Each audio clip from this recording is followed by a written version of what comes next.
I welcome you. I also welcome co-convener of this workshop, Dr. Tanmay Badapanda, Associate Professor, Department of Physics, TV Raman, Global University, Bhubanesh. Welcome is also to all the participants, teachers and research scholars from different colleges and universities. Once again, welcome to all of you. In the last few days, we had gone through very interesting and informative talks on XRD, electron microscopy and luminescence, etc. Today we have participants. We are very fortunate that Dr. Raut is among us, and he is a eminent speaker, a resource person, and a good researcher, and he will be delivering his talk on impedance spectroscopy. So before inviting sir for his talk, I would like to invite Dr. Tanmay to introduce Raut sir to the session. Tanmay sir, please. So it's my pleasure to introduce the speaker today, a well-known mentor to me, and is my senior during my PhD. So Dr. Raut did his PhD from NIT Rourkela in 2006. Then he went for IIT Mumbai on a project based on PhD on nanoscience, and he worked there in research associate. Then he joined the IIT Mesra. Meanwhile, he also been awarded with postdoctoral fellowship from BST, Boy Scout fellowship, as well as he has also been awarded with South Korea B21 fellowship for postdoctoral, and he stayed there in KAIST, South Korea for around 2.5 years. His research interest is very wide, but on just to name few, his interest in the field of ferroelectric, piezoelectric, microwave dielectrics, polymer composites, thin films, and one of his achievement is the work he has done in NIT Rourkela. Is the first fellow to do experimental research in Department of Physics, and one of his paper, which is basically focused on the phase formation of barium zirconate and barium titanate, that was widely cited and having more than around 200 citation on that. So he's the first man in NIT Rourkela in experimental physics to work on the ceramic samples and present his work. He has already guided 6 number of PhD students and 6 are continuing.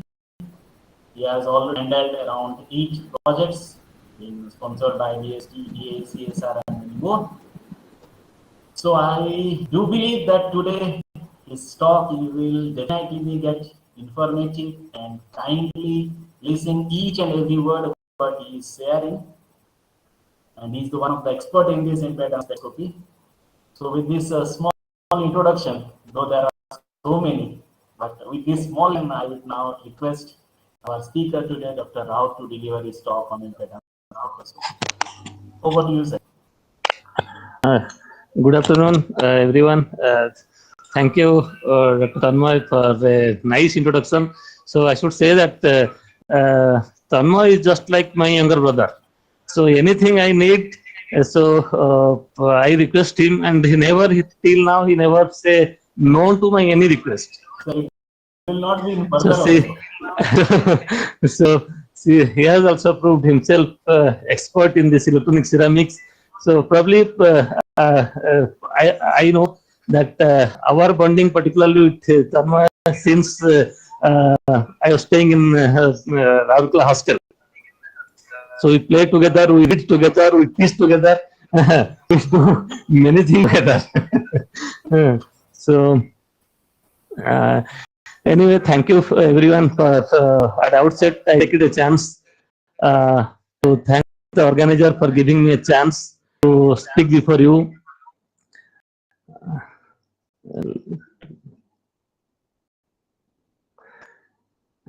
So now am I audible? Yes, sir.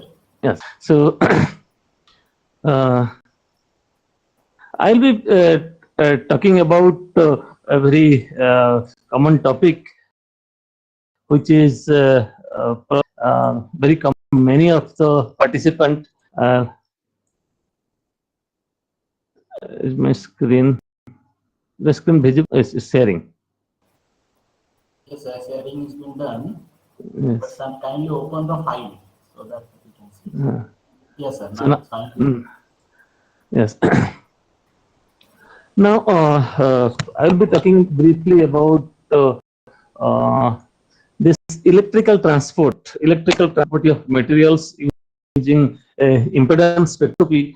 Uh, although this impedance spectroscopy is but let me confess that we know very little about this impedance spectroscopy. But anyhow, we could able to publish some paper. We could able to find out some problem and able to solve some problems about and people leading to PhD degree in this topic.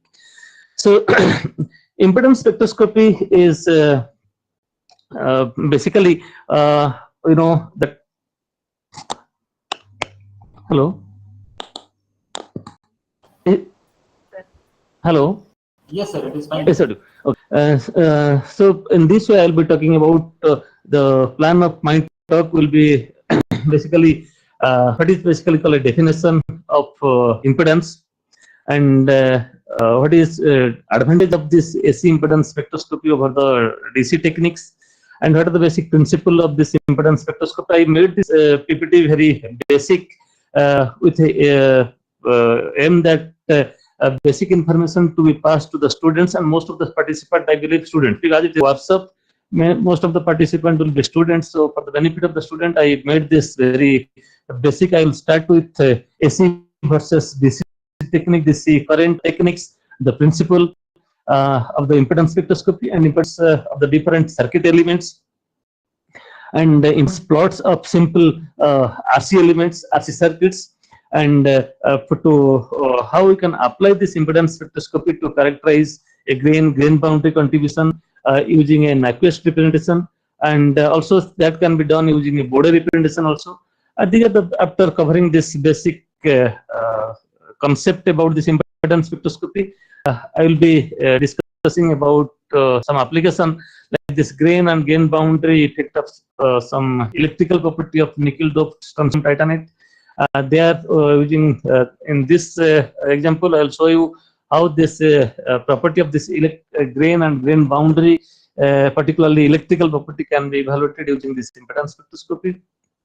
And some of the advanced application of this impedance spectroscopy on orientation of the grain, like electrical anisotropy of grains, because these grains have got some physical property, and the grain boundary as it is different from that. Then by orienting this grain along a particular axis, or what are the grains property, if we study it from different direction, that can be evaluated using this impedance spectroscopy that we shown you as an example. Then electrical anisotropy of some hot forged calcium titanate zirconate, one of the ceramic, high temperature ceramics, high TC ceramics can be discussed in this particular talk. So what is called basically an impedance? This my my camera is working? No, sir. Slides are visible, but okay, this is okay. Anyway, lights are visible. That's enough. We can say now. now, yes, sir, it is visible now. Your camera is on, but sometimes it is. Yes, sometimes it happens. So what is called basically an impedance? The term impedance is a frequency-dependent total resistance of a circuit. And total, you know that resistance is frequency independent, but impedance is frequency dependent, because when we are dealing with impedance term, not only the resistance of the resistance will be considered, rather the resistance of the capacitor, resistance of the inductor, and resistance of any other passive electrical component present there can be also considered, and those are frequency dependent. The term here will be the same as that of your Ohm's law. This omega Z stands for your impedance, and omega represents a frequency dependent term, which is V frequency dependent by again current frequency dependent. But as per our Ohm's law, that I R is equal to V by I. Here we say this R is the resistance or impedance at zero frequency limit. But now, as once this become a frequency dependent, this becomes a complex quantity, and as this becomes a complex quantity, although this becomes a complex quantity for electrical characterization of material scientists, this complex quantity makes their lives easier. Lives become simpler. So, using this impedance, complex impedance spectroscopy, we'll be characterizing. People can characterize many complex quantity through simple mathematical analogy and simple some experimental arrangements. Now, to start with, if I say what is called AC and what is called a DC current, then alternative current is basically a form of current that changes direction periodically and oscillating that direction changes periodically, and voltage the oscillating back and forth. So then, and conversely, this direct current is nothing, is uniform a form of current that flows only in one direction, either in positive or negative, provides a constant voltage or constant current. So if I try to differentiate between this AC and DC current in the term of your waveform produced, then AC, this is most commonly produced is a sinusoidal wave, but DC is a constant voltage or constant current that tends to produce horizontal waveforms, and this AC is normally generated by generator or electrical generator designed to produce AC currents, while this DC is normally produced by use of some rectifiers and which converts AC to DC, and some batteries through generation of an internal chemical reactions, and in this way we can produce this DC current, and stability for long distance transmission. This DC is less suitable, and because this transmission loss is bigger unless is high enough voltage is applied, but for long distance transmission, this AC is suitable. Although we have to compromise somewhere. Some merits of DC is there, some demerit of DC also there. In this case, according to uses, this AC is less suitable for electronic products. As power is switched into that DC through rectifier, and DC is suitable for electronic products. So if we consider this safety level, and this AC safety level is low, and because this can cause current to enter your human body without this any closed loop. But so far as DC is concerned, the safety level is high. Commonly found DC currents in electrical appliances, and tends to be safer. So these are basic difference between the AC and DC. And so far as DC is concerned, if you apply DC and suddenly it reaches to a maximum potential or maximum current with a very limited time.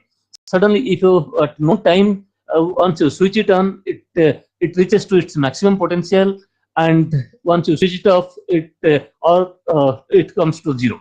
And alternatively, if you change the polarity, it goes to the opposite direction. Suddenly, it reaches the maximum value, and again it comes to the zero as a function of switching time. And similarly, the current also reaches a very maximum value once you switch it on. The DC current, once we apply DC method, the cell is totally charged. So if sometimes it may happen, your cell is the material in the cell is may not sustain that much of applied voltage. So the system may damage, system may totally leaky. So far as capacitor is concerned, capacitor suddenly if applies a little bit higher voltage, the capacitor will be leak, capacitor will puncture. So at that time, this capacitor will become useless, because you will not have any control in between the zero potential and the higher potential once you switch it on. similar to the zero current or the maximum current once you switch it on. But in case of a DC current, for DC method, this DC method is very small perturbation is normally applied, and this is for material protection point of view, we apply very small potential between this polarity is applied. Normally this potential is very small, that I'll tell you in subsequent slides. Also here also and this is also non-destructive technique. This AC technique, AC impedance technique, is a non-destructive technique, while this DC technique may be a destructive technique. It may go to it may damage the cell. The cell is unchanged, and suppose electrochemical impedance is applied. Also we will be discussing about electrical impedance, but here this electrochemical impedance study is done. At that time a very small signal is normally applied, which is 3 to 10 millivolt.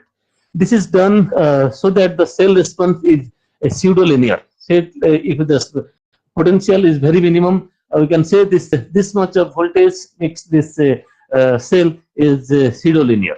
It is a pseudo-linear system. The current response is a sinusoidal potential will be a sinusoidal at the same frequency, but shifted in phase.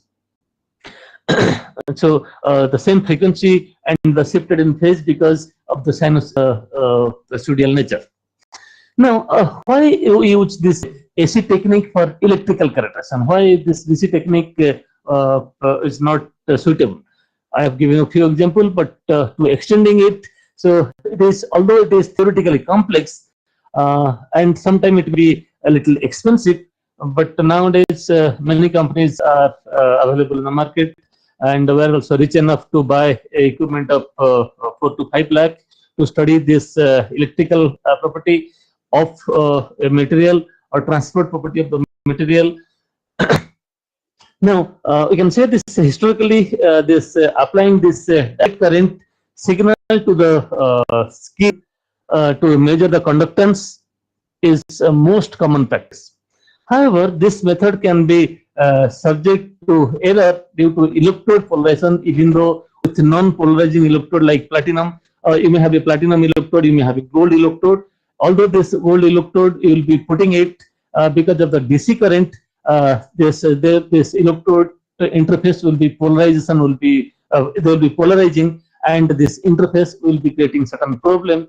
You may not eliminate this problem by using DC current, but to eliminate this problem, we can choose the alternative method, which is basically a AC alternative method or AC impedance spectroscopy.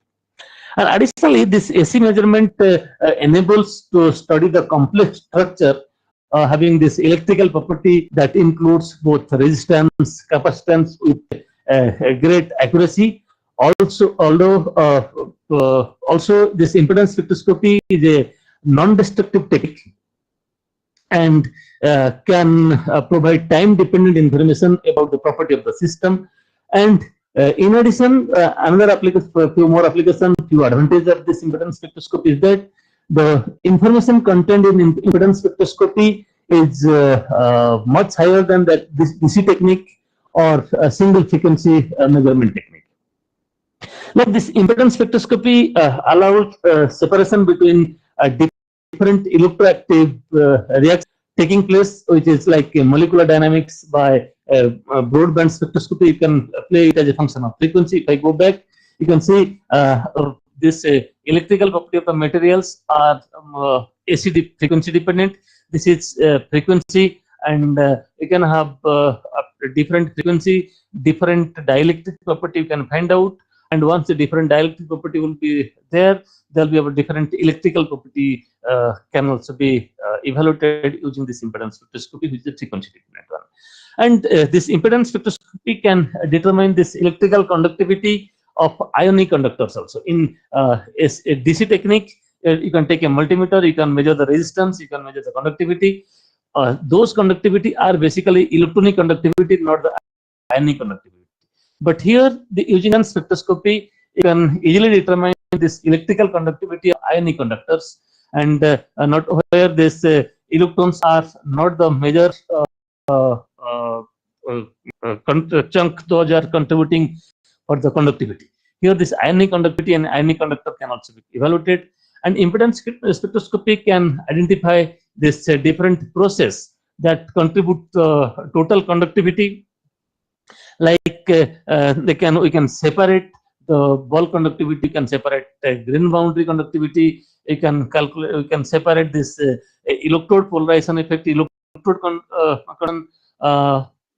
which is mostly prominent in ceramics, and it also can suppress the DC offset of the because of the thermal voltage, because applying very small voltage here, the thermal heat generated at the interface will be very less, so thermal offset can be minimized. But in case of a DC where apply high voltage, at the time thermal offset will be little higher, will be prominent.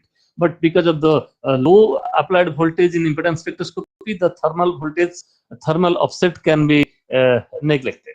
The chip charge and discharge of battery can also be evaluated using this impedance spectroscopy. Electrochemical reactions in fuel cells and capacitors can also be studied, and we can distinguish two or more electrochemical reaction at a time.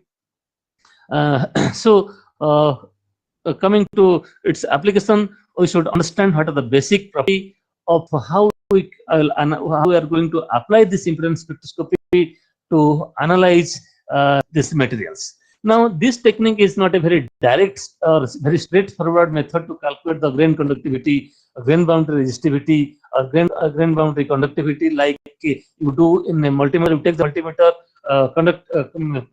touch at the two end of the your sample, or where you want to calculate its resistance, and directly you can get the resistance. But here the resistance become complex by the application of this AC.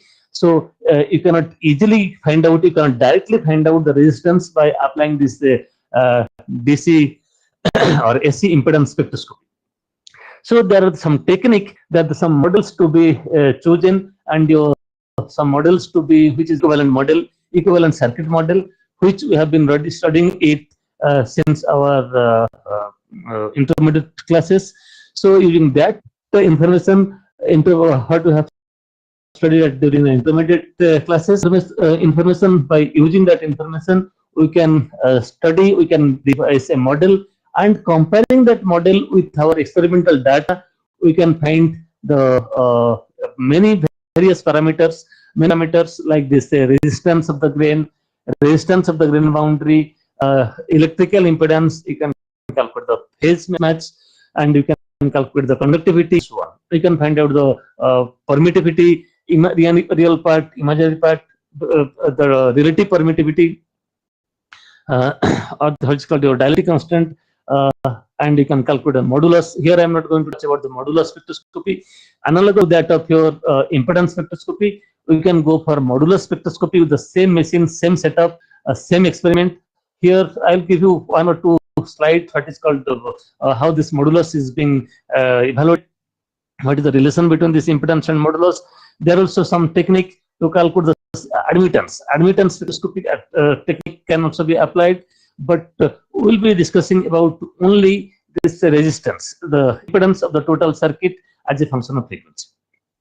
Now, for equivalent circuit modeling, that if you have a simple resistor, the total impedance of the resistor is nothing called your Z is equal to R. Z is referred to the impedance, and R is called the resistance. For a pure resistor, this is total impedance is purely resistive, and there is no phase shift between the current and voltage.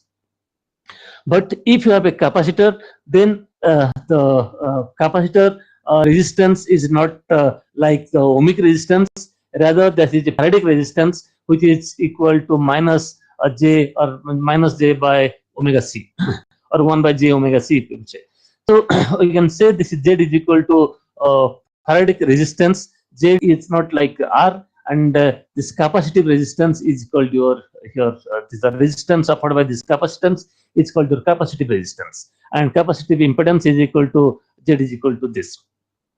Now, similarly, if you have a inductor property in the material, then this impedance is equal to Z is equal to J omega L.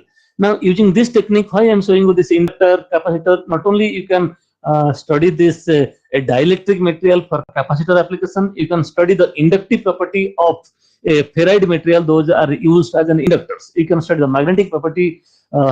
You can study the electrical inductive resistance of the material, which by studying this you can find out whether this material is suitable for inductor application or not.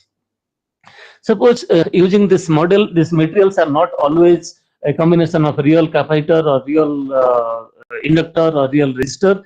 There may be some defect, there may be some problem, there may be some defect present in the material. So this resistance sometimes becomes Warburg resistance, which has got a phase difference between this current and voltage is equal to 45 degrees shift occurs. Similarly, we will be discussing some of the constant phase element, which is very general element used to model this imperfect capacitor. To model imperfect resistor, sometimes you use Warburg impedance, but to model a imperfect capacitor, we can use constant phase element, which phase difference is not exactly 90 degree current and voltage phase difference, rather it lies between 80 to 90 degree phase between current and voltage. How do we measure this? This impedance spectroscopy basic principle is that it's simple. We have a frequency generator, and with that two variable phase sensitive beds and current analyzer we apply here. Then we apply this current and voltage to across the two end of the capacitor. We make the capacitor here. One can make this capacitor. You can, this is the sample, maybe a dielectric material, and then the both end one can use electrode, and we can apply this AC current and go on measuring this voltage as function of time, and go on measuring the voltage and current relation as we can, there you can calculate the phase shift. Now, if this is I is the initial current we are applying, then this is this the voltage. The voltage is as a function of time V. You can calculate the voltage even here. The current will be there will be a phase shift because of the presence of this capacitive material. If there is a pure capacitor, there will be exactly phase shift, and the phase shift of 90 degree, and you can find the time versus this current will be varying like this. And if you compare this voltage time, exactly you will find there is a phase difference of 90 degree because of the capacitor. Now, AC voltage we are applying is, you can say this, the relation is equal to V0 cos omega t, and AC current, because of this application to a capacitor, the AC current IT here will be varying. There will be your I0 cos omega t plus this phi. And complete description requires a magnitude and phase information of two real numbers here, and they are usually combined to complex parameter. That complex parameter is the becoming impedance, total complex impedance. Now, how this impedance spectroscopy works? Since impedance spectroscopy are frequency dependent quantity, they are represented by this Z, and Z can be considered as a complex quantity with real component. You can say Z prime, and the imaginary component is equal to your Z double prime. So Z equal to your Z prime plus Z double prime, and this is very simple mathematics. We have been reading it since our school time. The J is equal to under root minus 1. So the real impedance is equal to the real impedance here Z prime is equal to your Z cos theta, and the imaginary impedance is equal to your sine Z magnitude sine theta. So the imaginary along this axis and real along this axis. So the phase angle theta you can calculate tan inverse the Z double prime versus Z. Theta you can calculate, sometimes you can calculate tan theta is equal to divided by this. So this magnitude of Z is nothing called your Z prime square plus Z double prime square kept under to the power 1 by 2 under root Z prime square plus Z double prime square is equal to your magnitude of Z Z. Once now this machines are available, at a time, just simple experiment, just put your sample here, make a frequency scan, and you can get your real part of the impedance, you can get the imaginary part of the impedance, you can get the magnitude of the impedance, and you can get the complex impedance, total Z complex impedance also you can get. Now here you have to choose accordingly what you want for any evaluation of materials parameter. Like the circuit element, if you have a pure resistor, I have been telling that pure resistor, then this there'll be no phase shift. This current, this black one is voltage, and red one is the current. The impedance is equal to ZR is equal to this much. But if you have a capacitor, if you have a pure capacitor at that time, then this capacitive impedance ZC is equal to V0 sine omega t divided by your I0 cos t, that cos omega t because of the sine phase difference of 90 degree, sine omega t plus 90 degree. But here in case of the inductor, the same, there will be a lag of this current, the difference between this. One time this current voltage will lead, this will lag, but here this voltage will lag, here this will lead. So now the technique, how do we measure this impedance using a simple impedance spectrometer? Now people say this is impedance spectrometer or LCR meter or frequency response analyzer. They're saying mostly that depends upon how you are using it and what the frequency range and what are the parameters you are interested. If you are interested for measurement of your liquid sample, here you can use this kind of liquid cell, but here there will be this is called electrochemical impedance. This is not I'm going to discuss, but we will be discussing about the solid samples, and here we have a 2 electrode system, here we have a 3 electrode system. One is called reference electrode, and one is called counter electrode, and your sample electrode can be kept in case of liquid electrolyte. But in case of a solid electrode, solid samples, simple, we can use this impedance spectroscopy. Just take the 2 terminal at this, connect this at the 2 end of your device, which is your capacitor, then connect it to the machine. Then now these machines are nowadays computer controlled, and you can get your voltage and current. Most generally, these machines measure the voltage and current. Then by taking the voltage current, this softwares are there, programs are there, they convert into any parameter you want, any electrical parameter you want to find out as a function of voltage, any as a function of temperature or anything what you want. Now how study, how if I take a pure resistor, now will there be any, as I told you, there will be no imaginary part. If you try to plot a real part and imaginary part, then how the nature of the graph will be? The nature of the graph will be this R is for this is Z is equal to R. So at all frequency, when there is no frequency dependent term, this impedance plot is a point on real axis at Z which is equal to R. So no frequency dependent. If you scan it as a function of frequency, all hundreds of data points will be at the same point. If the resistance, if the material is purely resistive, all the frequency dependent terms all will be at this point if this is purely resistive. But if you take a pure capacitor,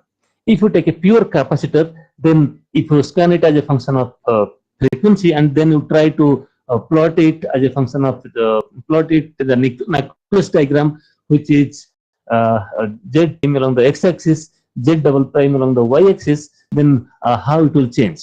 So from the mathematical relation, you can see Z is equal to 1 by j omega c, or minus j by j omega c.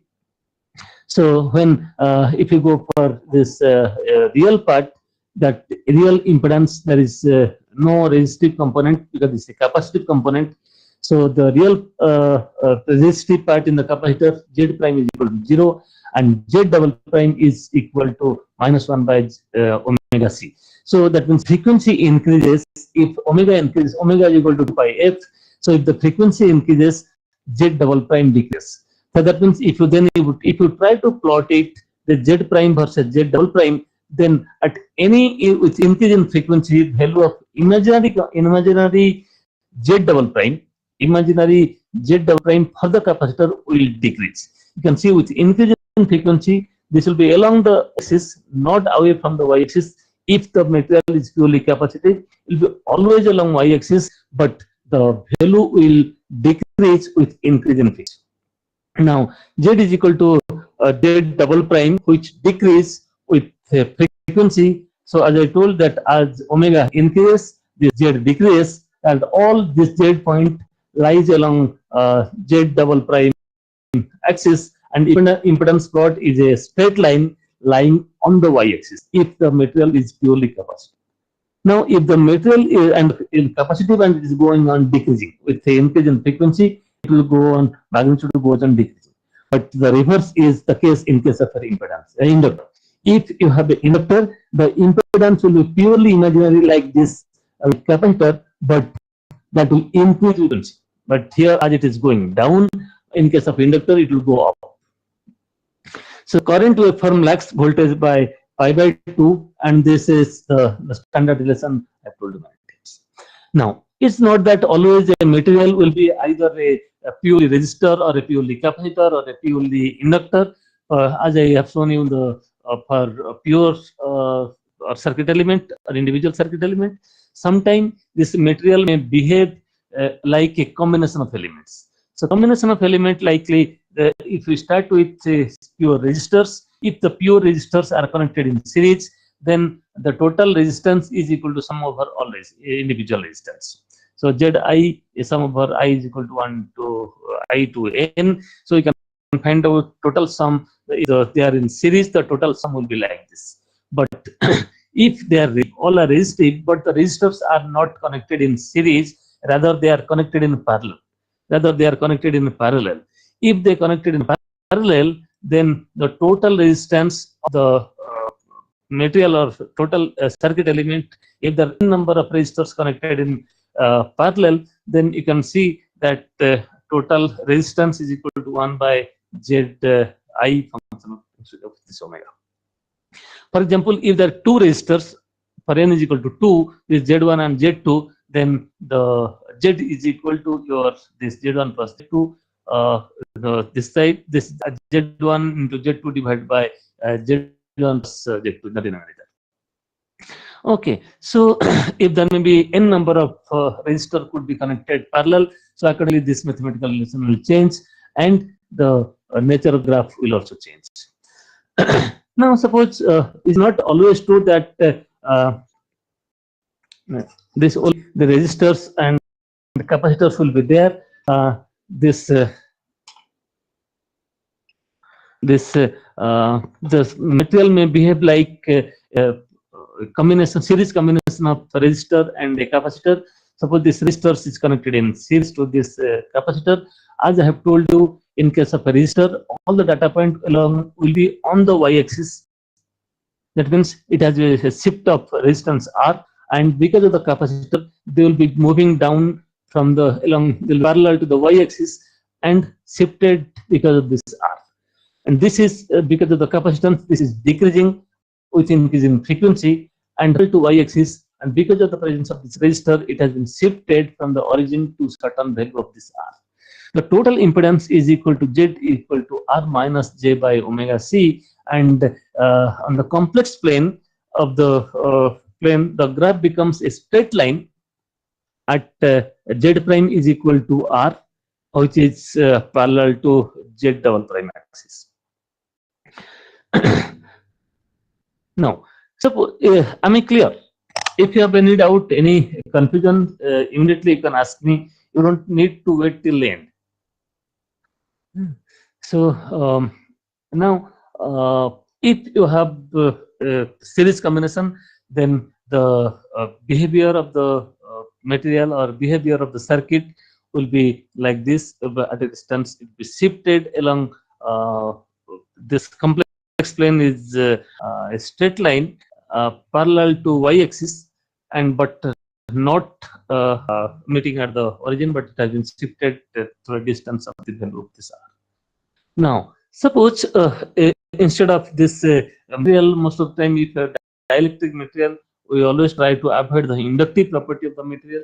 If the dielectric, then this dielectric material may behave like a circuit element, which is R and C. They are connected in parallel, not the series. In series is different, as already discussed. But if they are parallel, R and C, they are connected in parallel, then how the mathematical relation of this Z prime and Z double prime. If you see this, then 1 by Z is equal to, because of the parallel combination, 1 by Z is equal to, this is 1 by R plus 1 by J omega C is equal to this 1 by R plus J omega C. Okay, so this is J omega C goes up, then you will find out Z is equal to R by or 1 plus J omega C, just to a simple mathematical process, that we multiply 1 minus J omega C J omega RC in the numerator and denominator. Then you can find out, see, this is the case by simple mathematical relation. You will find this Z prime. On simplification, you will get Z prime minus R by 2 square plus Z double prime square is equal to R by 2, which is nothing but called your equation of a circuit. Now that means if I try to plot a graph between Z prime and Z double prime, if you try to plot this Z prime versus Z double prime, this will be just like a equation of a circle. Like the plot will be a circular in nature. A parallel circuit of a resistor and capacitor is the simplest representation of impedance of a solid ionic conductor like this. Then R and C connected in, and the impedance plot is a semicircle with a center at R by 2 and 0 on y-axis. Just please hold on.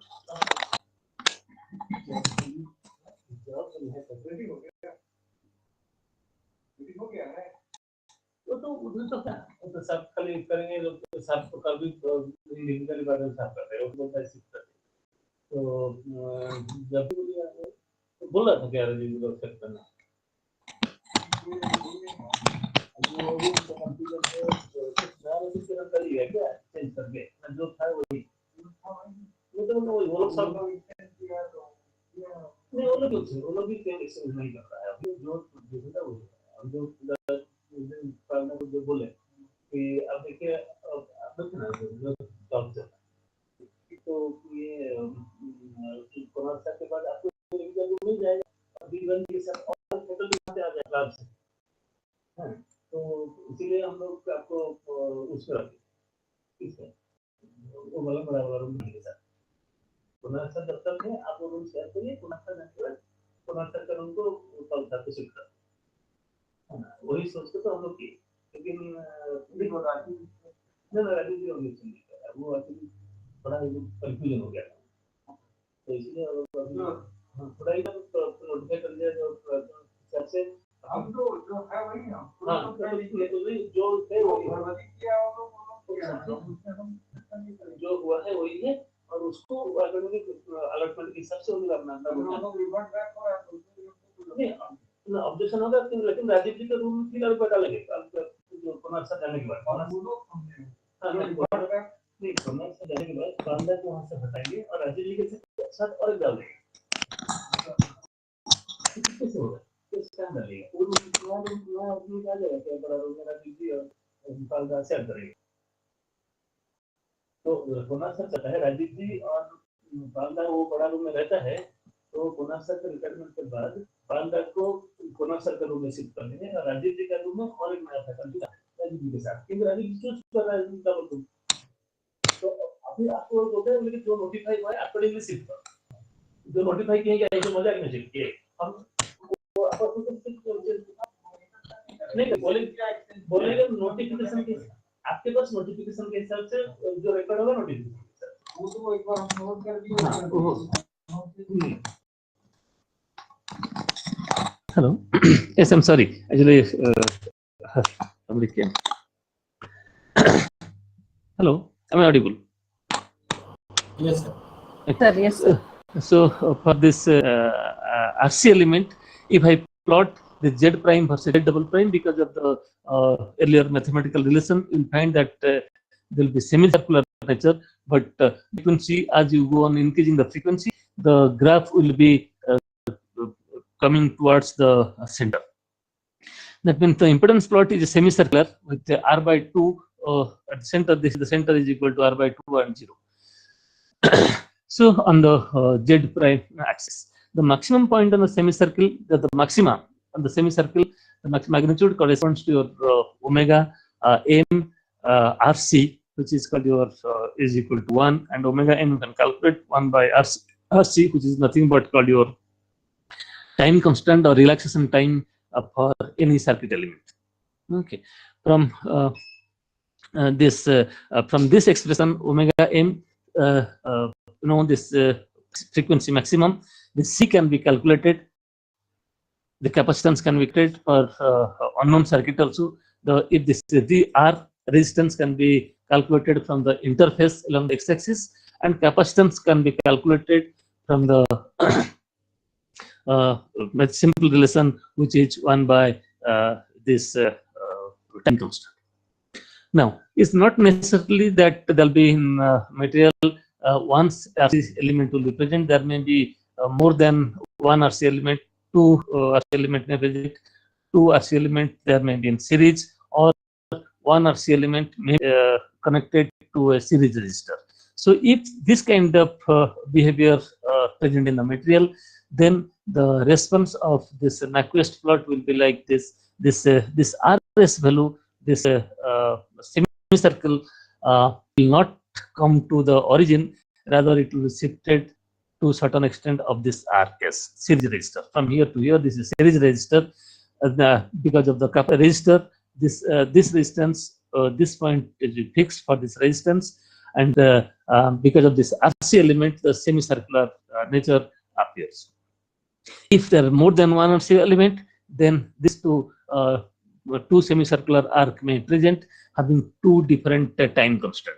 So two different time constant comes because of the two different resistor and two different capacitive nature of the material.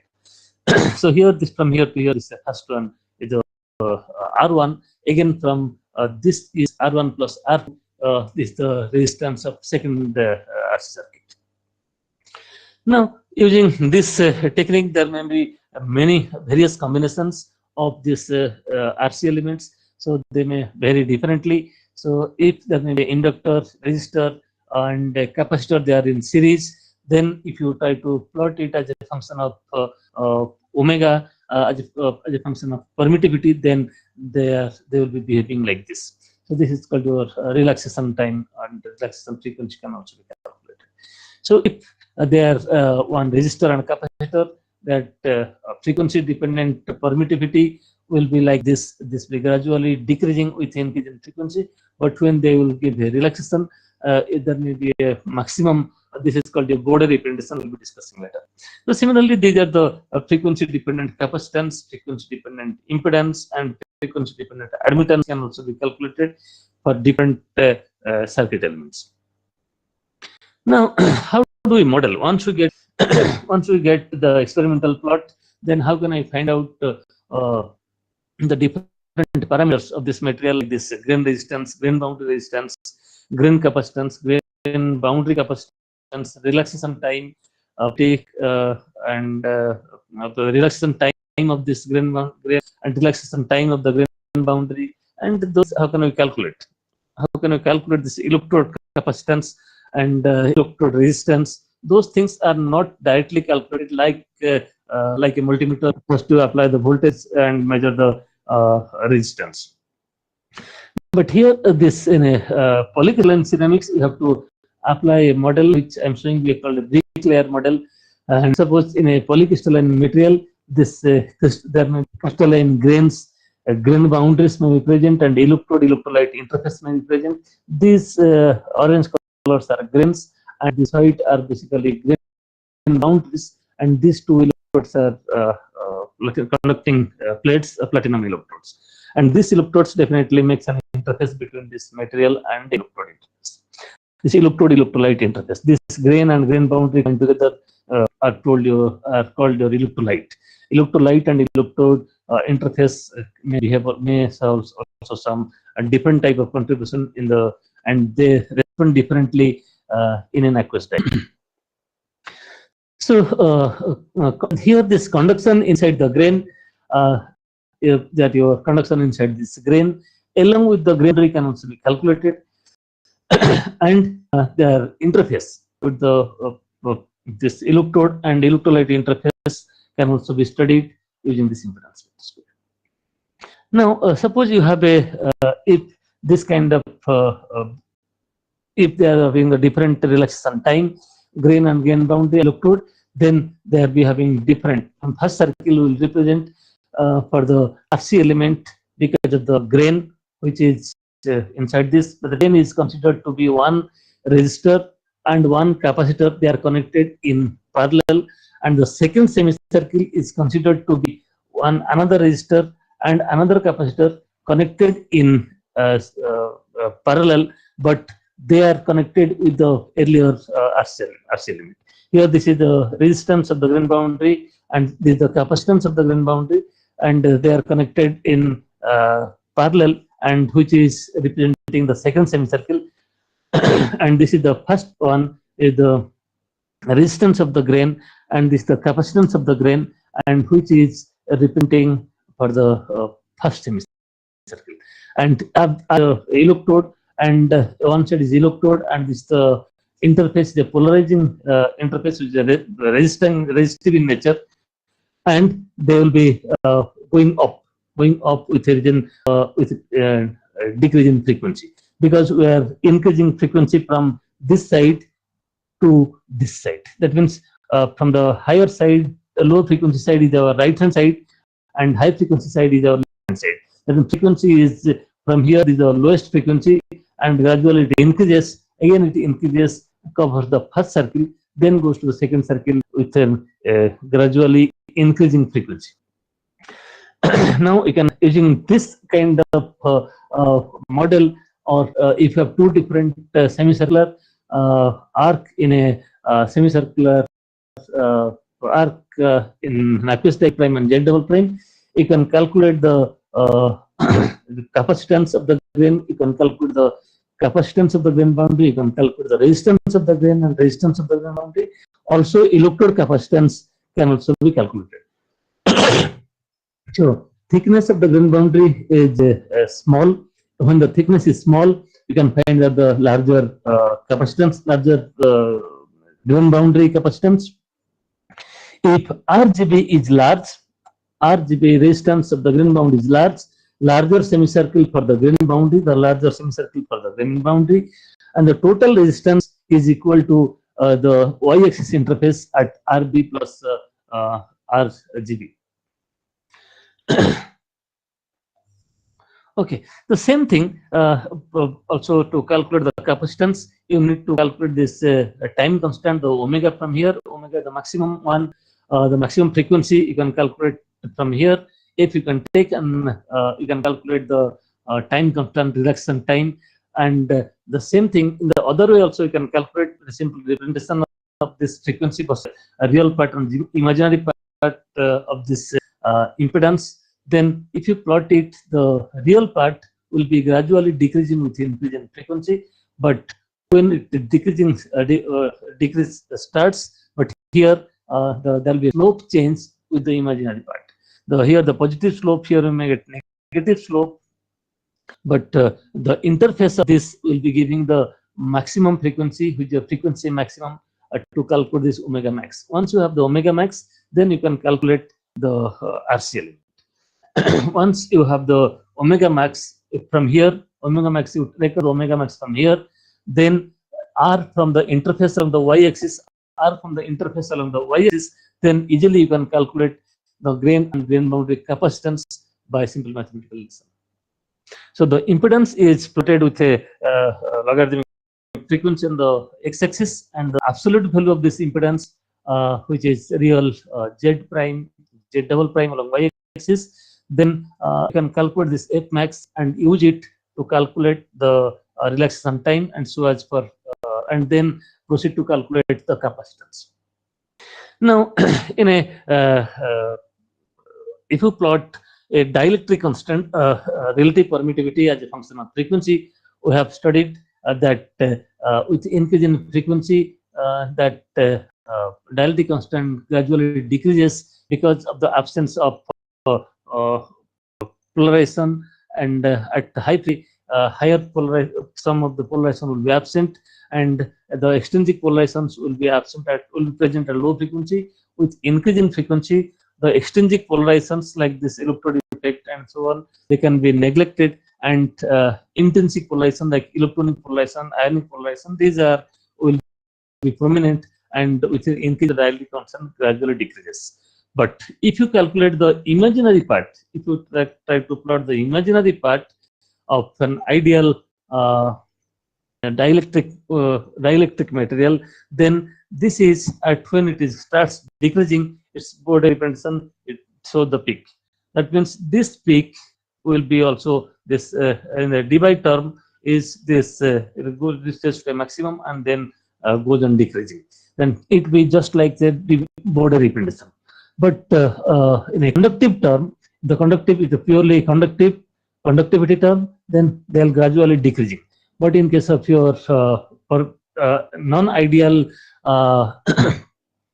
non-ideal permittivity case, they represents a gradually decreases, and they can reach the maximum one, which is which this frequency maximum which match to this frequency. Then you can calculate the relaxation one, and this low frequency high value of the imaginary part of the permittivity because of the conductive nature, of the polycrystalline material.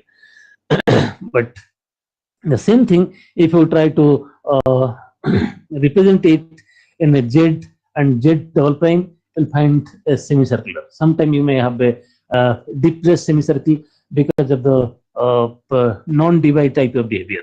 If a divide type of behavior, then the circle, the center of the circle will lie on the axis, but non-divide material, because of a non-divide type material, this can be a depressed semicircle.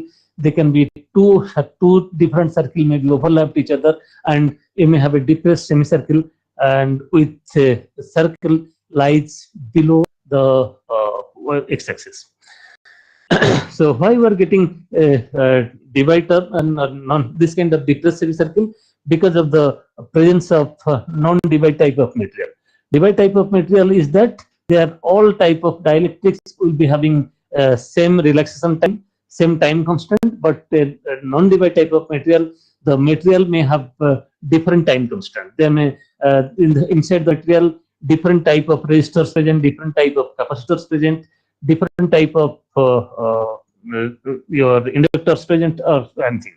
So if the grain and grain boundary are there, distinct grain and grain boundary, sometimes you may get a clear two semicircle, but when in most of the case in polycrystalline ceramics, grain and grain boundary are not well defined, so at that time you may get a depressed semicircle, which represents that the grain capacitance is ill-defined also, grain resistance is also ill-defined, and grain resistance is also ill-defined, grain capacitance is also ill-defined, nothing is well-defined. So, and they are having different time constant.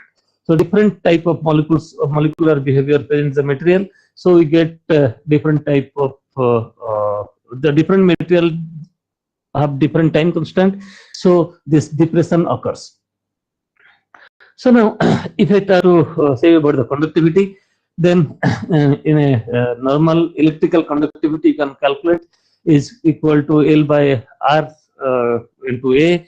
But also you can calculate the electrical conductivity as a function of temperature by this expression, which is conductivity is equal to A e to the power minus EA by KT, which is Arrhenius equation. and E is A is the activation energy, and A is a constant.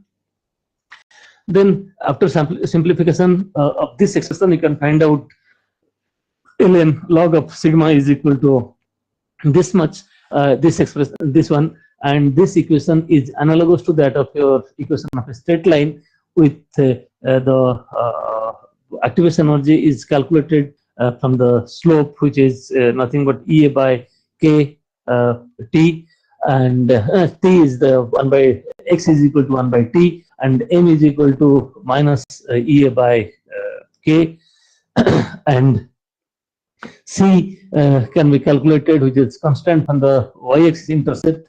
We can calculate this constant. Now, even though this mathematics looks very simple, you have to again I have to model it using this grain boundary capacitance, grain boundary resistance, and the total resistance is equal to in a brick layer model. Total resistance is equal to your grain resistance and grain boundary resistance. These are called your grain boundary. These are called your grains. Then grain boundary thickness is equal to delta L, and grain thickness is nothing but your L. Now, grain thickness, length of the grain, you can say this is L, and area of the grain is nearly equal to area of this grain boundary. You can say this they are same. Then a length of this grain boundary is simply the product of grain boundary with this delta L is the length of this grain bound thickness of the grain boundary, and you can count the number of grain boundary will be considered to be n. If you can say this is that the bigger grains, number of grain boundary per unit thickness or unit area will be less.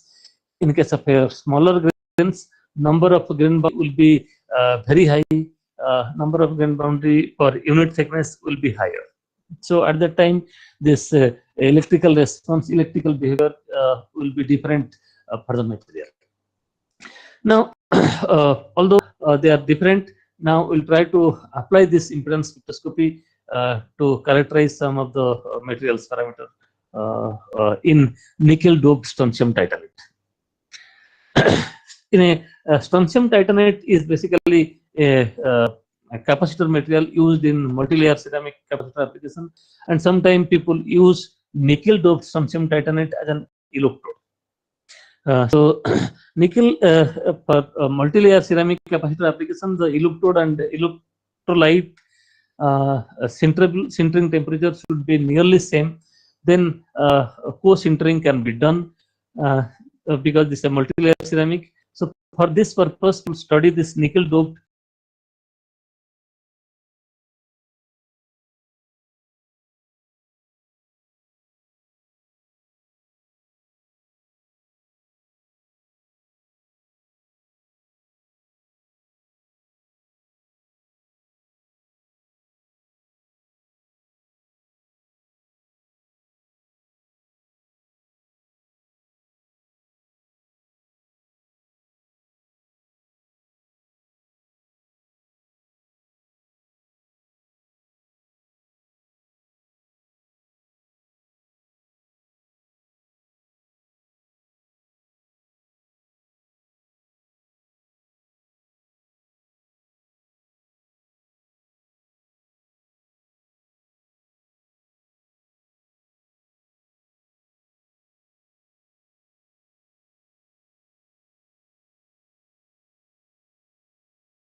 and again it is c-axis oriented 0018, I think 0018, which is c-axis oriented. These planes are along highly oriented. That means these are c-axis oriented planes. Then we try to calculate the electrical conductivity. Also, the modulus spectroscopy also can also be used to calculate the charge transport from one place to other. Then here also we can calculate the Nyquist plot, this Z prime, Z double prime at a different temperature, even up to 850 degrees centigrade. We found the depressed semicircle because these grains and grain boundaries are not well defined. So up to 150, 180 degree, you can find out these are the I think perpendicular and parallel directions, and one can calculate the along the perpendicular direction and parallel direction. Will be having different conductivity. You can see at 400 degree centigrade, their perpendicular one. This perpendicular one is this one is perpendicular, and again this red one is perpendicular. Perpendicular direction, the always lower conductivity, and parallel direction, this is parallel. This squares and these triangles, they are parallel one. They are always a higher conductivity. Okay. Similarly, we apply this technique to find out the frequency and temperature response of calcium bismuth titanate ceramics. That's here the spreading of relaxation time here with the increase in frequency. This the spreading of relaxation time also that is temperature dependent, and at low frequency charge carriers are mobile for long distance, and at high frequency in a potential well they are confined. They're at high frequency they are confined to a potential well. And separation from this, you can find out this is at low frequency and this is at high frequency. There, this is relatively sharp. So this potential, the charge carriers are confined in a potential well at higher frequency in this zone. That's the reason this this dispersion is less. The separation of peak at low temperature due to localized conduction and deviation from the device-like behavior can be seen from this red. You can see this only red one is 500 degree and 600 degree centigrade. The peak are this normalized impedance plot, and this is the blue one and the normalized modulus plot. But only you see the normalized impedance plot or the separation between these two at 500 and 600 degree centigrade is due to localized conduction and deviation from the device-like behavior. But at high frequency, but at high temperature, you can find the separation is decreasing. Here, this is 600 and 700, 800. The separation is decreasing. That means the charge carrier migration is localized within the potential well. The process is temperature dependent, and you can find out the asymmetry decrease with rising temperature due to long range conduction at high temperature and so on. Now, in this way, we can evaluate the materials parameter using this impedance parameter, impedance spectroscopy. So probably I am within time, and I could able to complete the presentation. I take it a chance to thank the sponsors, that ACRB, UGC, the DRDO, and VRNS, and the research scholars. Those some of that completed their work, completed their PhD, and still are working. So their names are here. So I thank you all for your patient hearing. Thank you all. If you have any question, we can discuss. Thank you so much, sir. Thank you. Thank you. Participants want to ask any questions, please.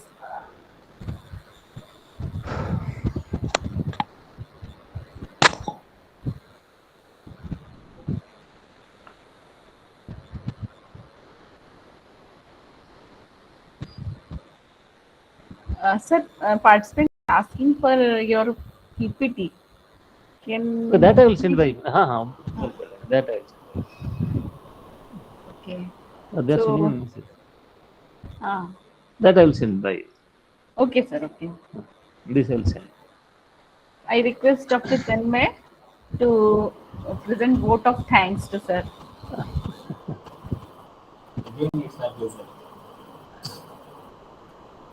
So we are thankful to Dr. Rao for delivering nice and informative talk, starting with the fundamental of this impedance, then correlating with the various circuits, and then further correlating that to the research work, that how we can able to correlate our research finding with various type of circuit and how to accumulate the information out of it. So I hope it will be a very much informative session for the beginners, those who are in the beginning of their research, and they want to conduct this impedance spectroscopy for their samples. So they do characterize and try to analyze by using this impedance spectroscopy and get the information of this transport phenomenon, as well as the resistance and the capacity effect of the green, or the green boundary. So we are really thankful to you, sir, for delivering this. Thank you.